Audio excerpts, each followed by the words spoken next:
Okay, and then you know that mold is at an all-time high today, which is the I one did thing not. I am allergic to. Yeah, Okay.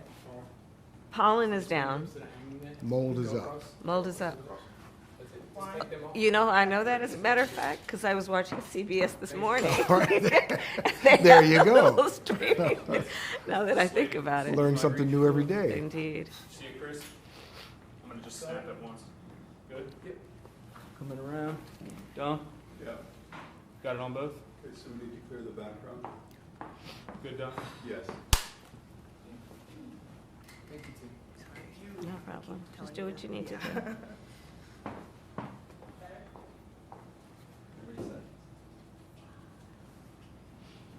We're all perfectly happy? Everybody happy? Oh, you're supposed to work. You good?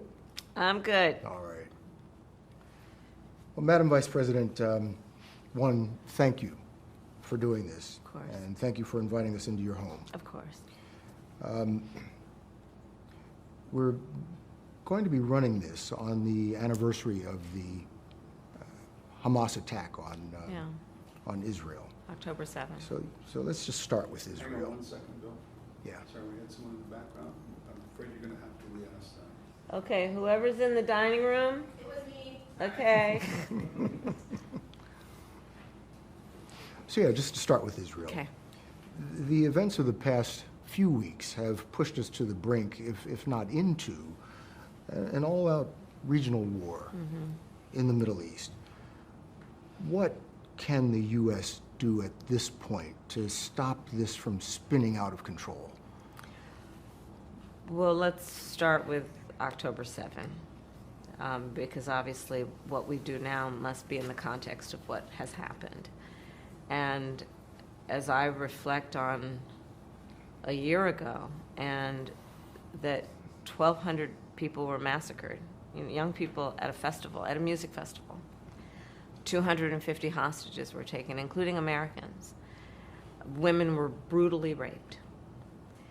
And as I said then, I maintain Israel has a right to defend itself, we would, and how it does so matters. And as we fast forward into what we have seen in the ensuing weeks and months, far too many innocent Palestinians have been killed. And we know that, and I think most agree, this war has to end. And that has to be our number one imperative. And that has been our number one imperative. How can we get this war to end? Well, critical elements of that are we have got to get a hostage deal and a ceasefire deal done. We have to get aid in. We have to lay the path toward a two-state solution. I do believe that we must maintain that as an objective, no matter how out of reach it seems at the moment. And the work that we have to do is also pay attention to what is happening every day in the region and put U.S. resources into everything we can do diplomatically and otherwise to de-escalate what is happening in the region. We supply Israel with billions of dollars in military aid. And yet, Prime Minister Netanyahu seems to be charting his own course.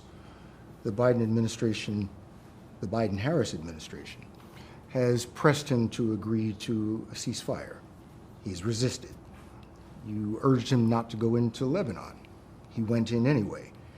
He has promised to make Iran pay for the missile attack, and that has the potential of expanding the war.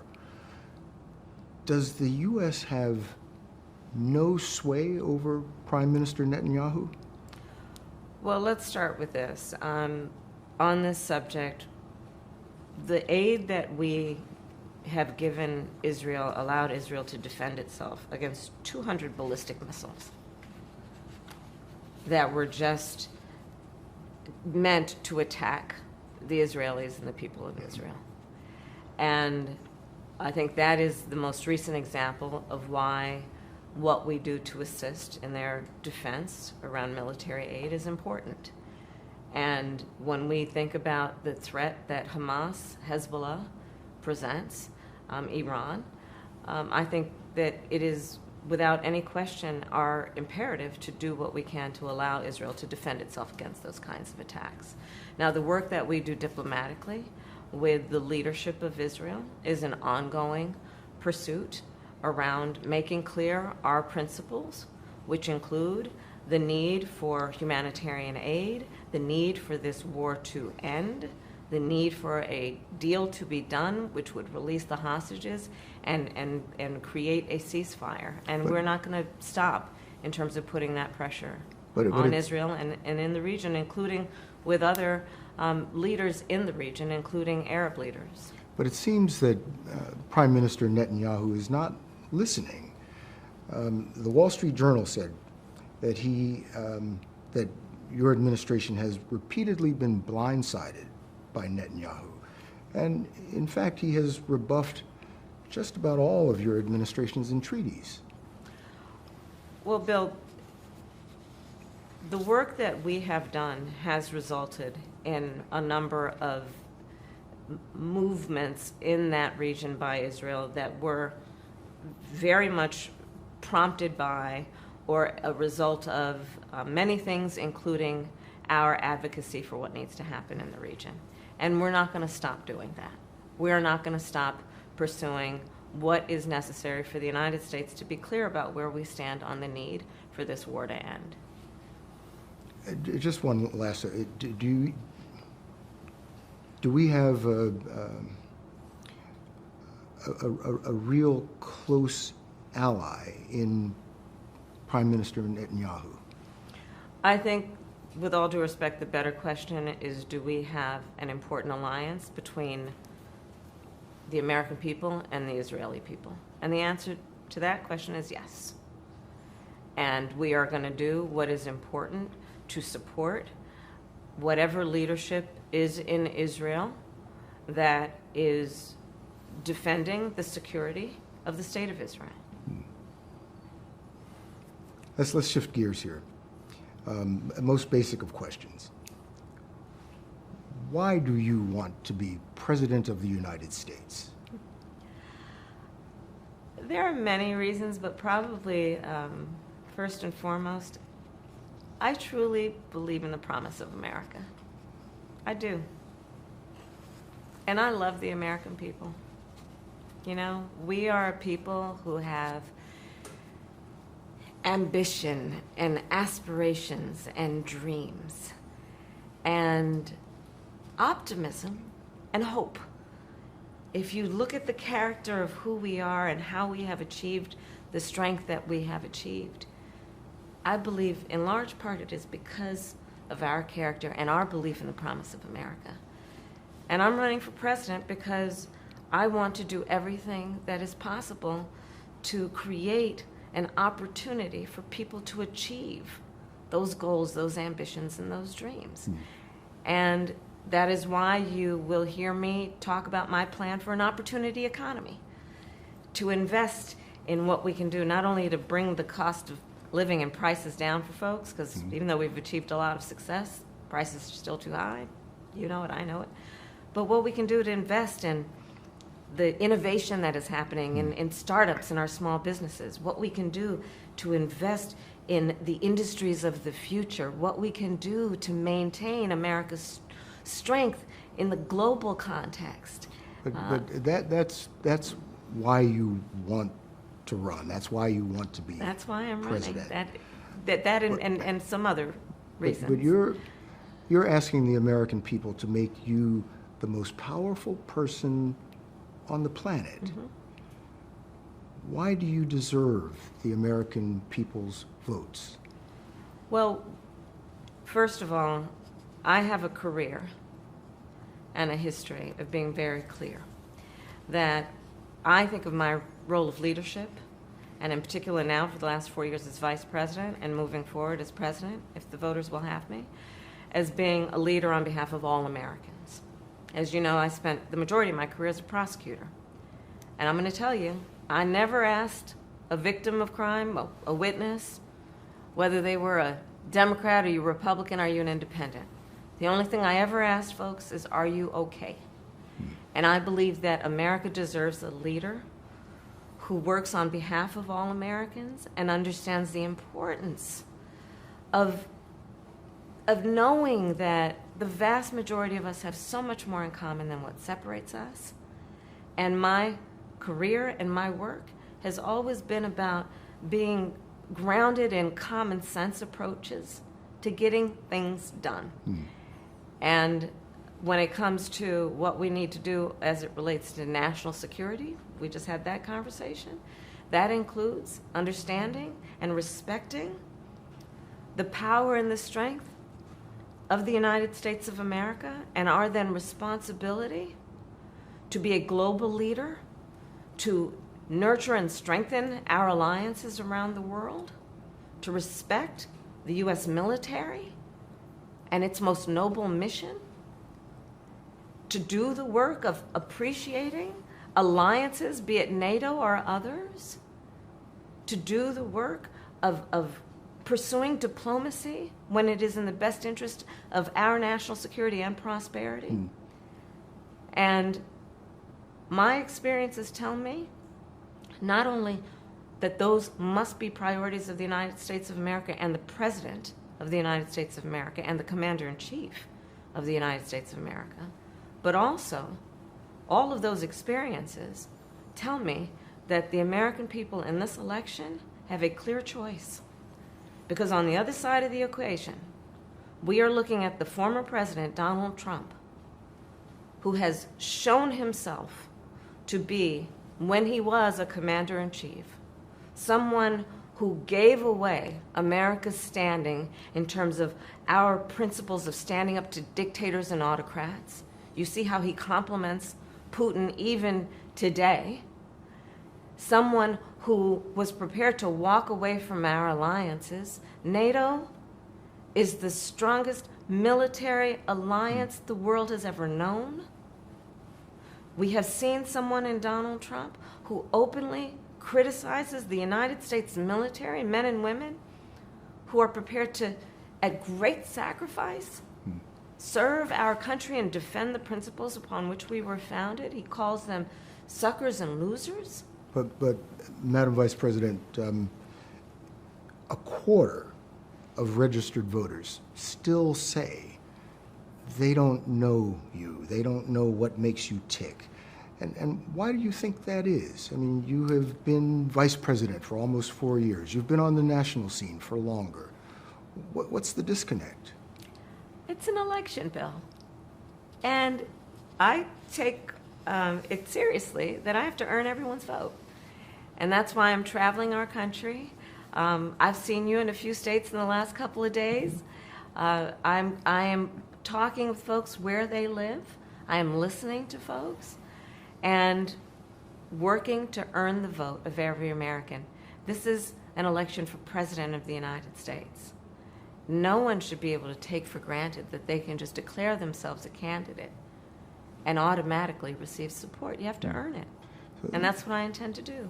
Let me tell you what your critics and the columnists say. Okay. They say that the reason so many voters don't know you is that you have changed your position on so many things. You were against fracking, now you're for it. You supported looser immigration policies, now you're tightening them up. You were for Medicare for all, now you're not. So many that people don't truly know what you believe or what you stand for. And I know you've heard that. So let's be clear. First of all, a lot of the positions that you were talking about have been discussed and dispensed with in 2020, 4 years ago. But let me be clear on something. In the last 4 years, I have been Vice President of the United States. Not a senator from a particular state, not coming from a particular state, but Vice President of the United States of America. And I have been traveling our country, and I have been listening to folks and seeking what is possible in terms of common ground, common sense solutions, building consensus. And that is why I have taken the positions that I take. Not dispensing with my values, but understanding we have to, a real leader has to find consensus. So for example, on the issue of fracking, I've been very clear since 2020. I will not end fracking. I did not as vice president. In fact, as vice president of the United States, I cast the decisive vote. I broke the tie in Congress that now allows more leases for fracking. On the issue of health care in America, my value has always been that access to health care should be a right and not just a privilege of those who can afford it, which is why I cast the tie-breaking vote in the United States Congress that has now allowed us to cap the cost of insulin for seniors at $35 a month. The work that I have been a part of and helped lead about capping the cost of prescription medication for our seniors at $2,000 a year, all born out of my belief that we need to bring the price of medication down because it has been too expensive for too many people to the point that they couldn't even afford to fill their prescription. That's why I've been a huge advocate for what we have accomplished finally to allow Medicare to negotiate drug prices on behalf of the American people. You have said that your values haven't changed, but your positions have. And I think people want to know, is this evolution or, as your critics say, opportunism? I think that we should understand the importance of a leader building consensus. I believe in building consensus. And I believe in finding a way that the American people, and we are a diverse people, geographically, regionally, based on whether it be urban, rural, agricultural, we are a diverse people in terms of where we are in our backgrounds.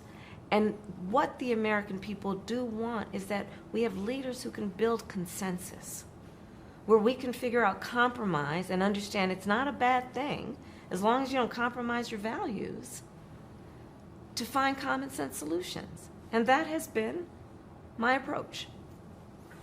Let's move on to the economy. As you were saying, well, first of all, the economy and inflation, those are the primary concerns of the American voters this election year.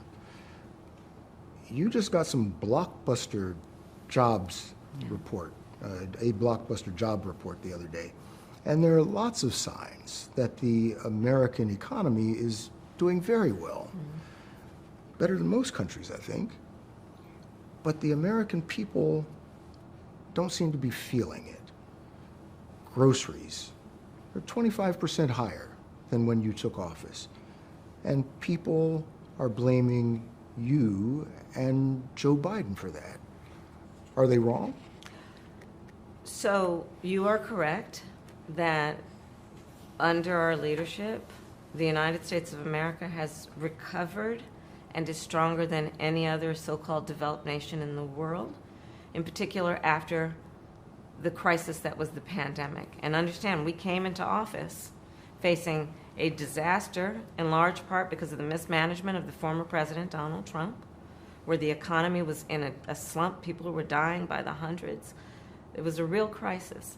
But because of our approach and our work, we now have historic low unemployment in America among all groups of people. We now have an economy that is thriving by all macroeconomic measures. We have recovered in a way that we have created almost 800,000 new manufacturing jobs. We have created over 16 million new jobs as a whole. And, to your point, prices are still too high. And I know that, and we need to deal with it, which is why part of my plan, you mentioned groceries.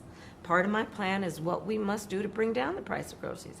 I'm taking on an issue I've taken on before as Attorney General, the issue of price gouging, which is not all, but some corporations and businesses that take advantage of a crisis and jack prices up, making the cost of groceries and other everyday essentials too expensive for the American people. I'm taking on the issue of housing.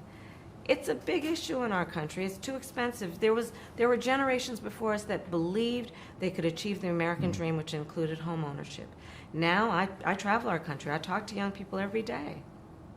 And they are so concerned they'll never be able to afford to buy a home or even start a family because of the cost of housing. So part of my plan is to put the resources into partnering with builders and developers to create incentives for them to build 3 million new homes by the end of my first term.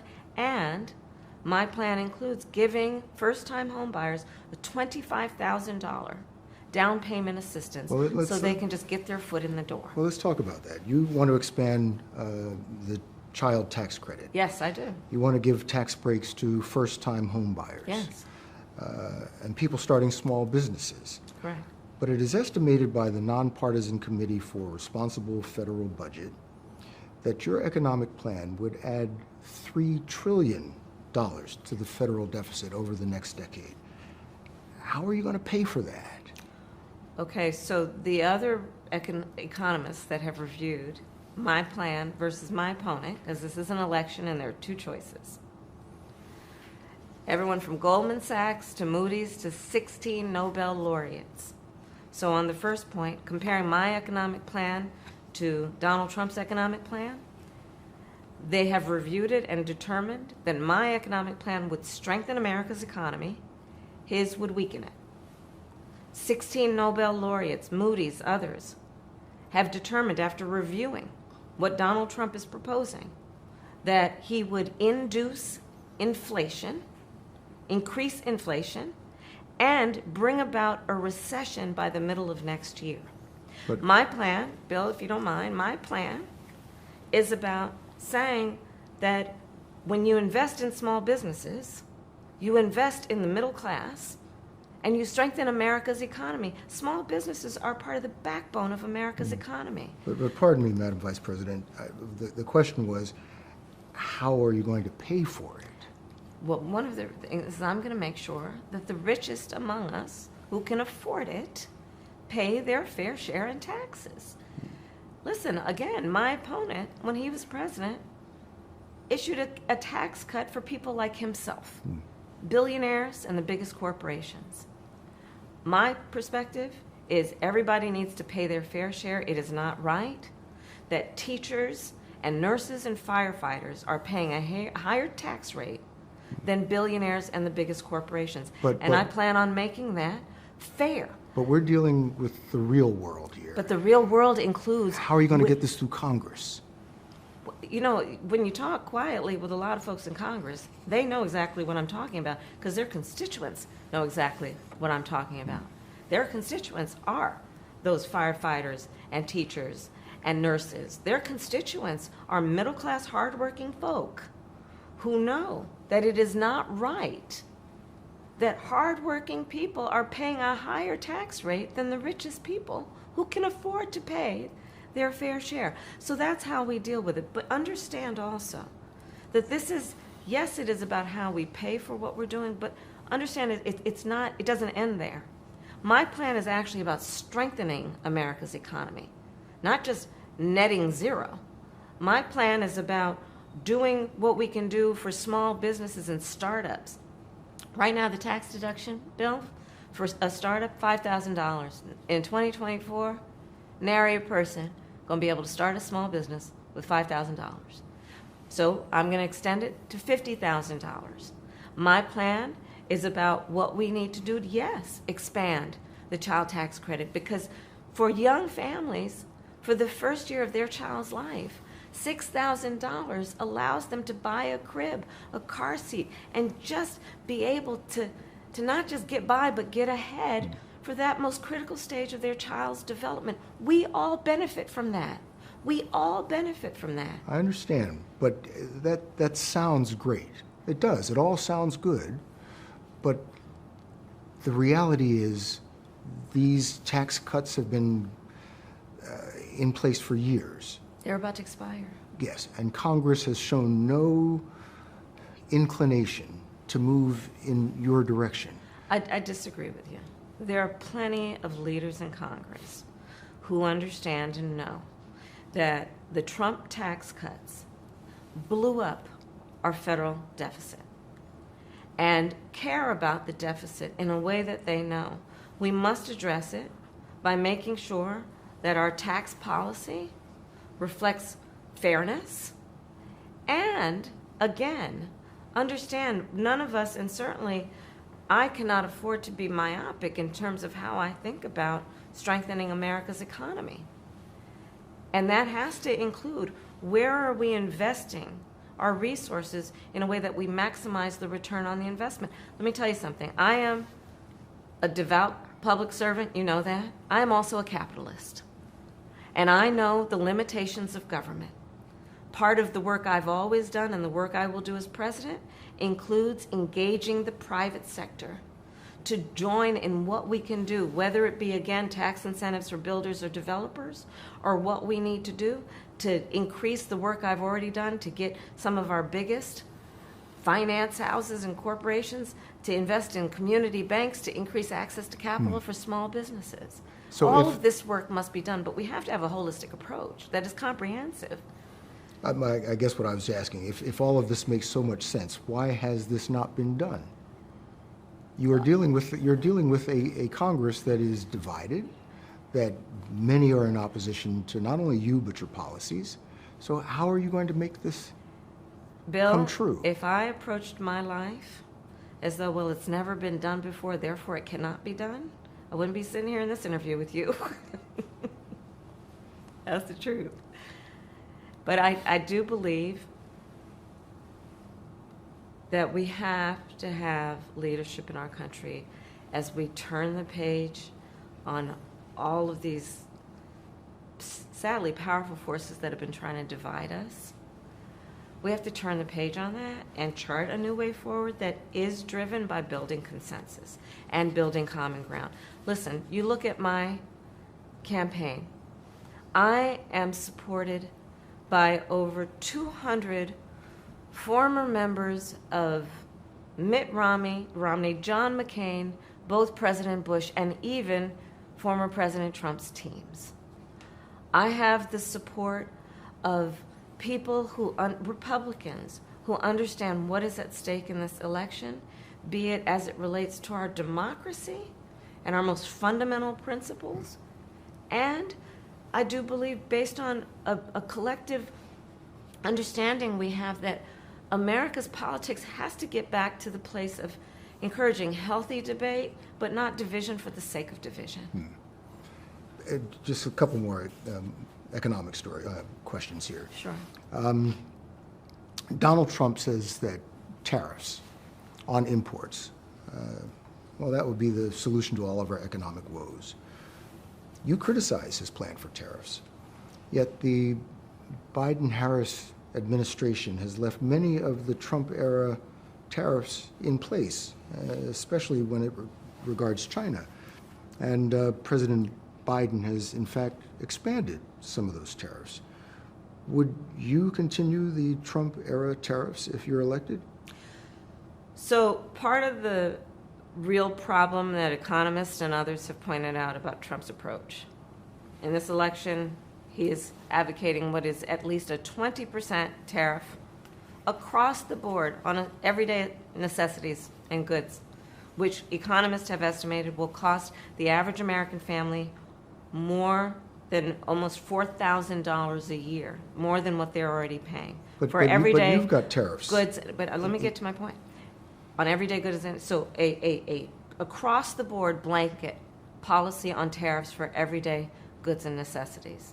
Tariff policy we cannot afford to have that is just a blind policy without looking at what we are talking about and what will it induce, what will it incentivize. On the point about China, look, America has to win the competition for the 21st century as it relates to China. And we need to have policy that includes investing in America, investing in American workers, investing in American manufacturing, investing in American supply chain.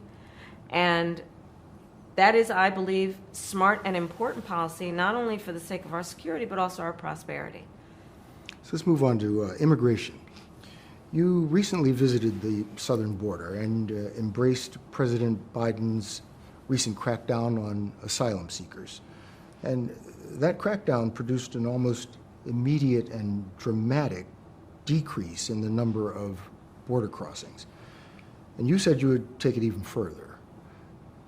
If that's the right answer now, Why didn't your administration take those steps in 2021?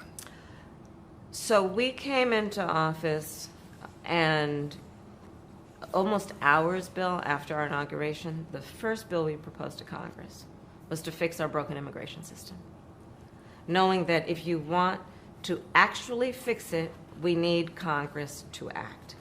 It was not taken up.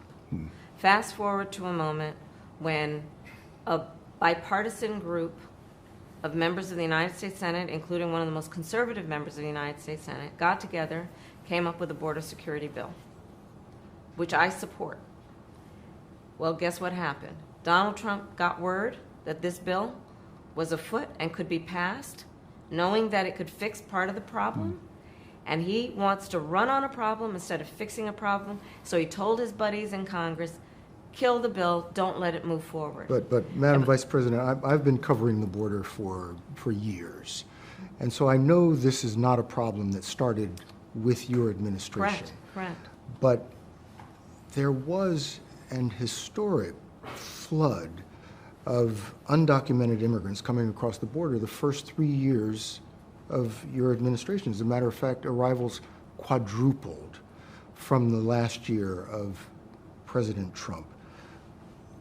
Was it a mistake to loosen the immigration policies as much as you did in 2021? So regionally, and actually globally, we have seen this as an issue. And America's obviously not immune from this issue. But the focus has to be, to your point, you've been covering it for years, it's a long-standing problem.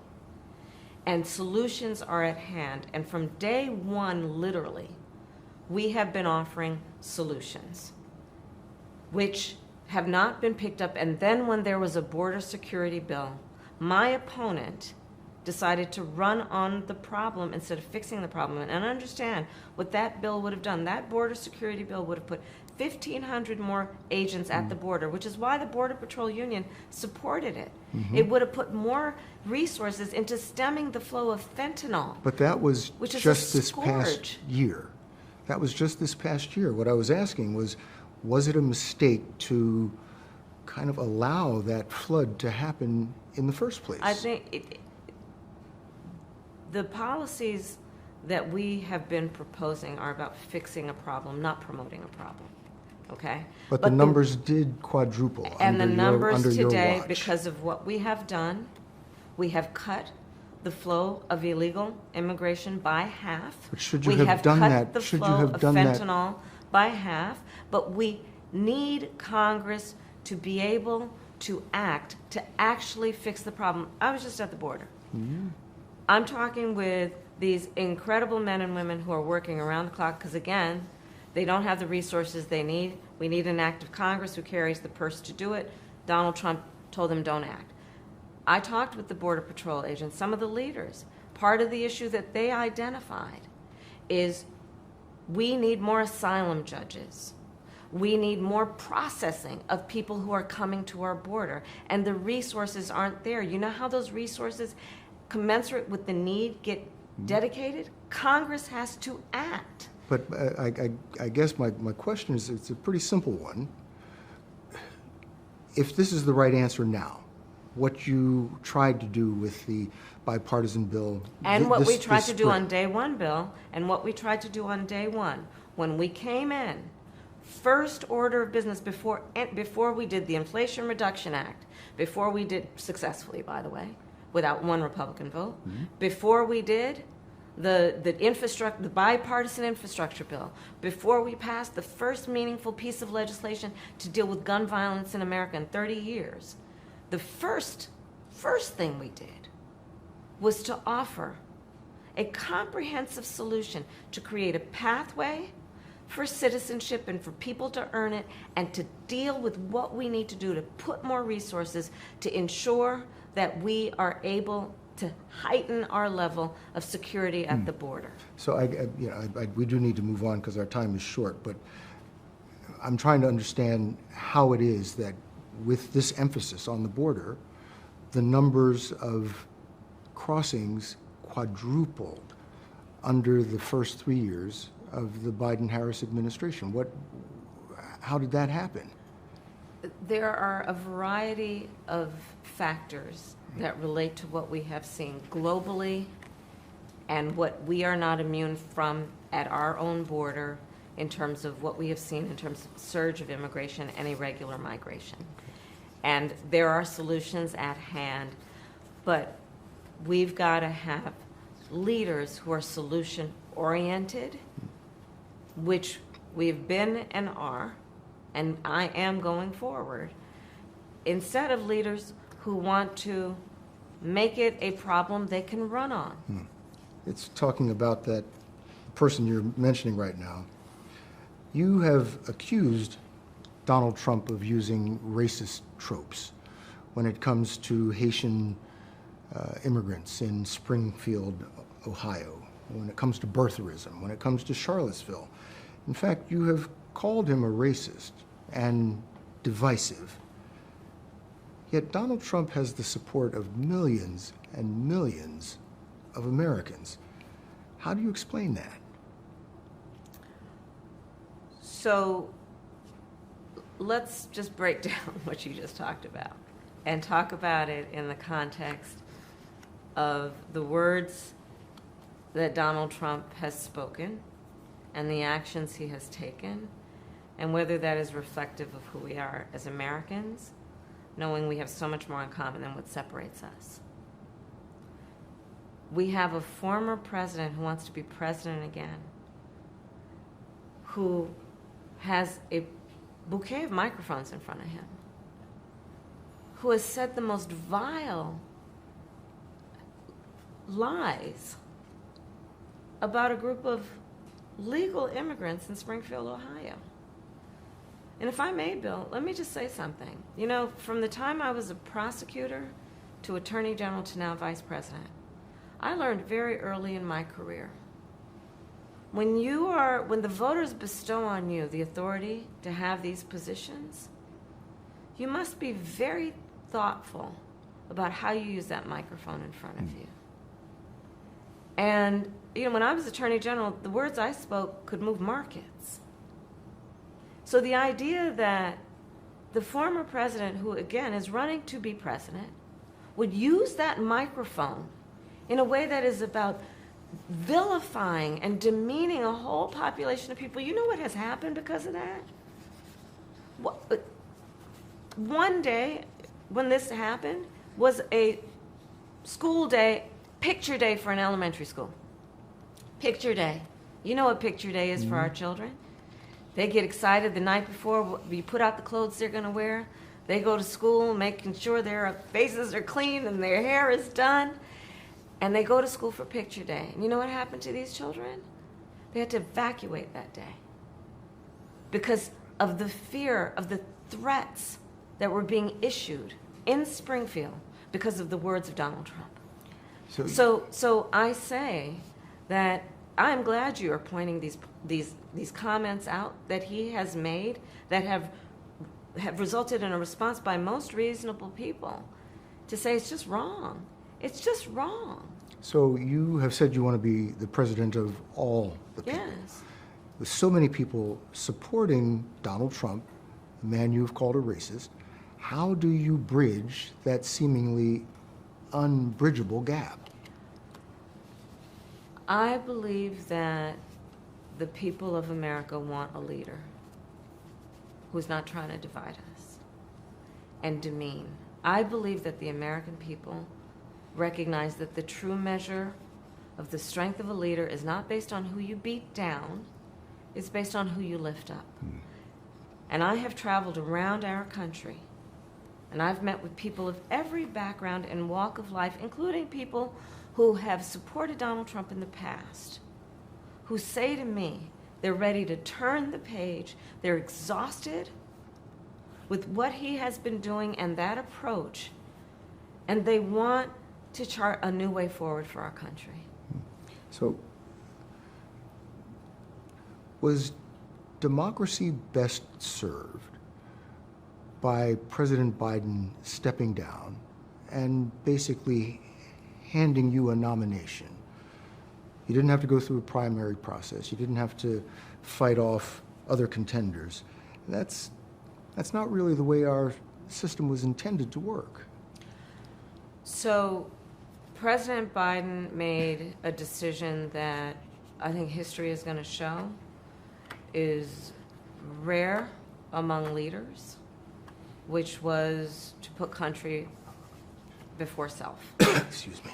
And I am proud to have earned the support of the vast majority of delegates and to have been elected the Democratic nominee to be Vice President of the United States. I am honored to have received the support and endorsement of over 200 Republicans who served in the last 3 Republican presidential administrations. I am proud to have earned the support of leaders of our national security community.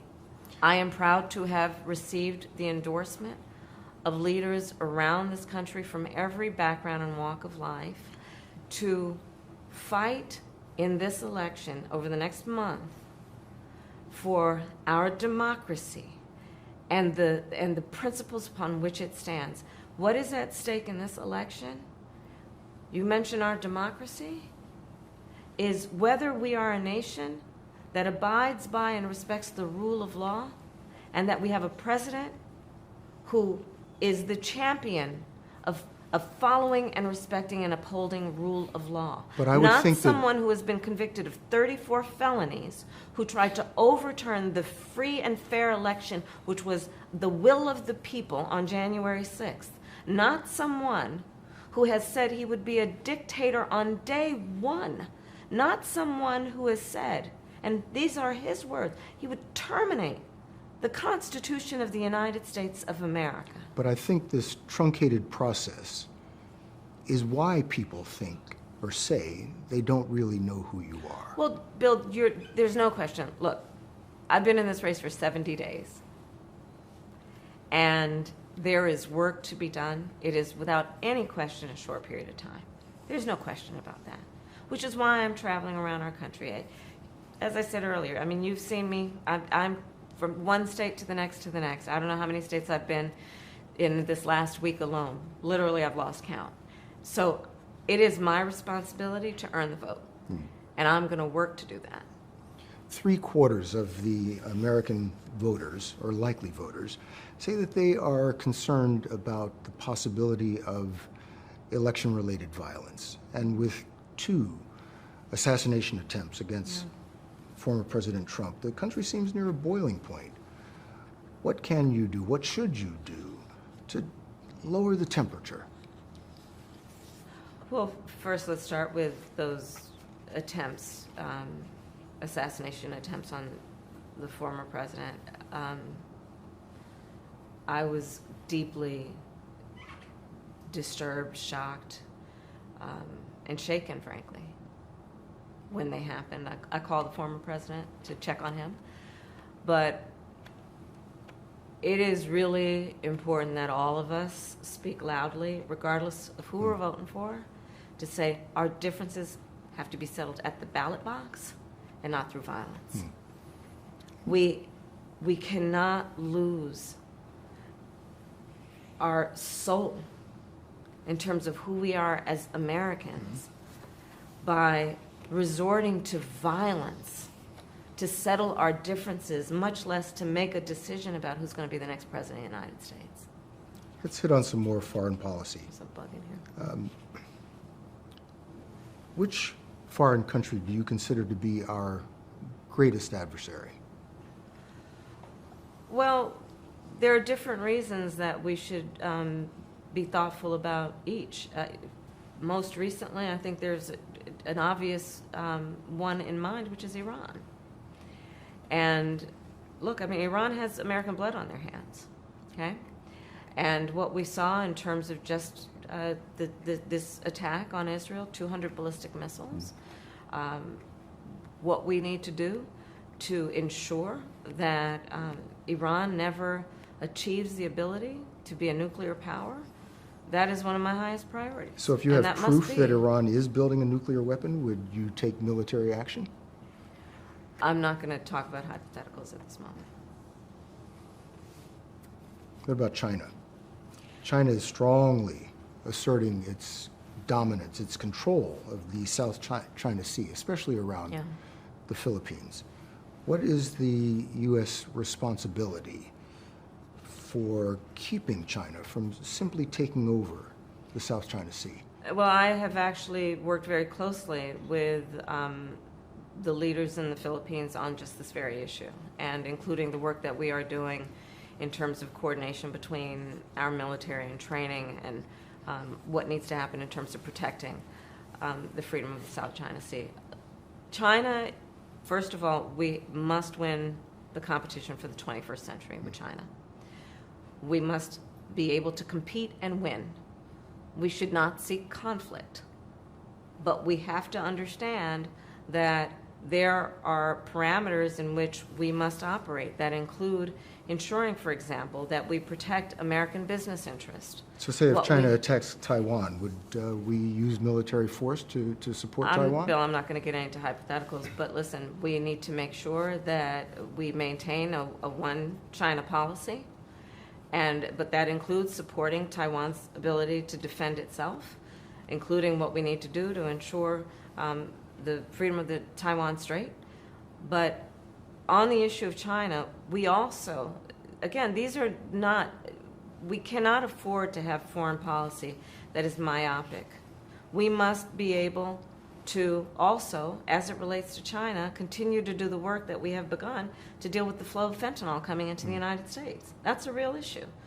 Again, you talk to families around our country who on a constant, sadly, regular basis, meet parents and family members of people who have died from fentanyl, young people who have died from fentanyl. Are we going to stop trying to stem the flow of fentanyl? And we have to deal with that and understand China's role in that and our ability to work with China to stop that flow, which we have begun to do and I'm going to continue to do. We need to make sure we have open lines of communication with China, in particular, military to military. So these issues are all, they're multifaceted. So what about Russia and Ukraine? What does the end of the war, what does success look like in ending the war in Ukraine?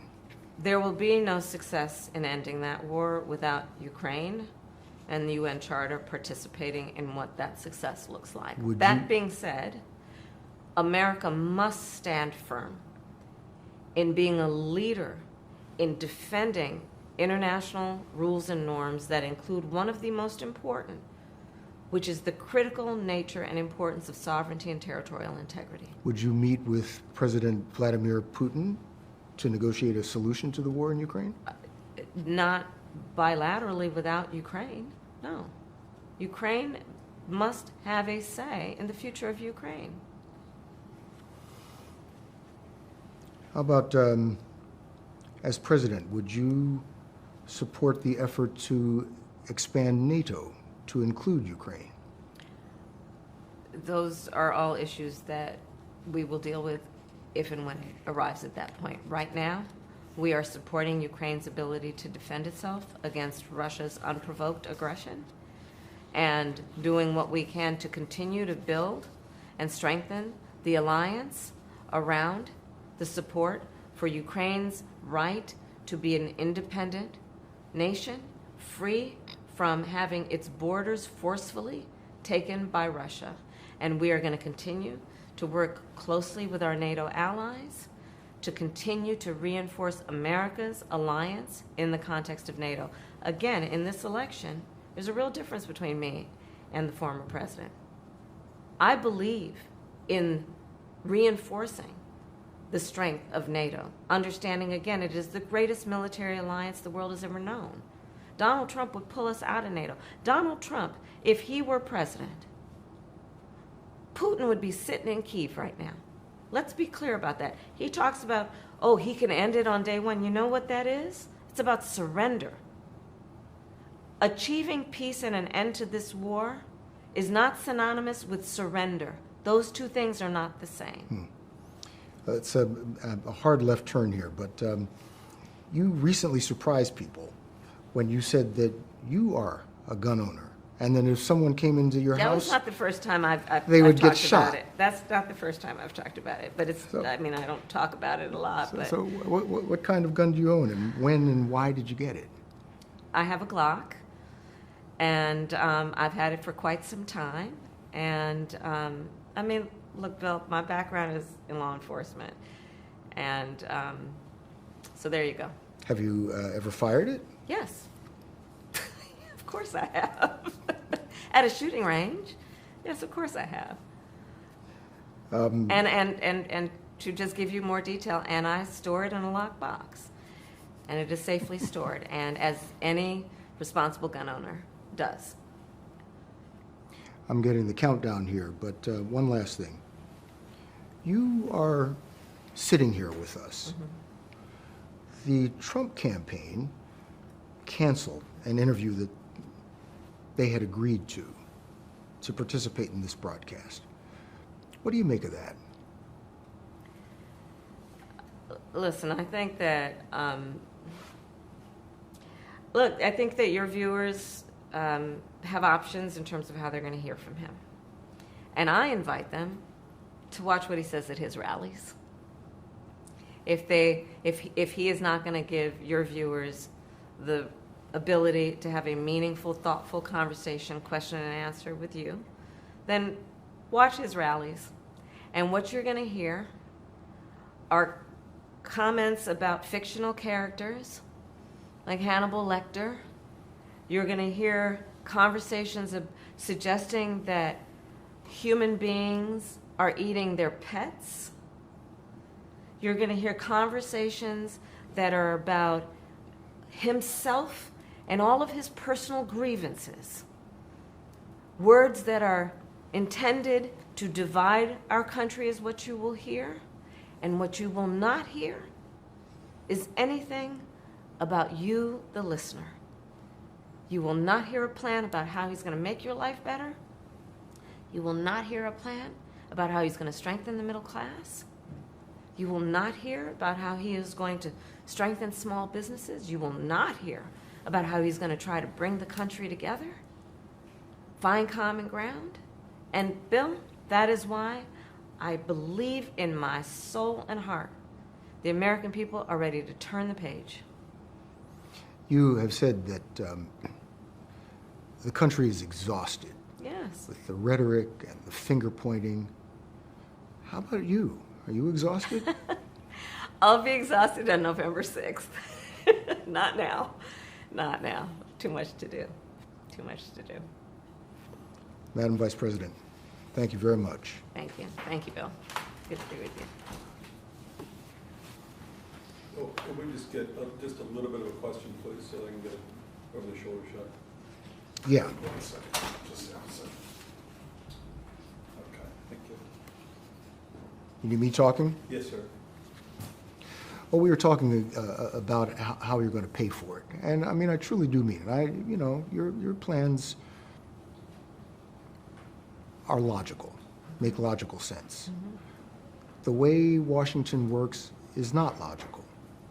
So how are you going to convince a divided Congress that what you say, your plans, are something that they should all agree to and provide to the American people when they've shown no inclination to do that up to this point? Is that what you needed? Yes, sir. Yes, ma'am. 30 seconds of silence, please, for Room Tone.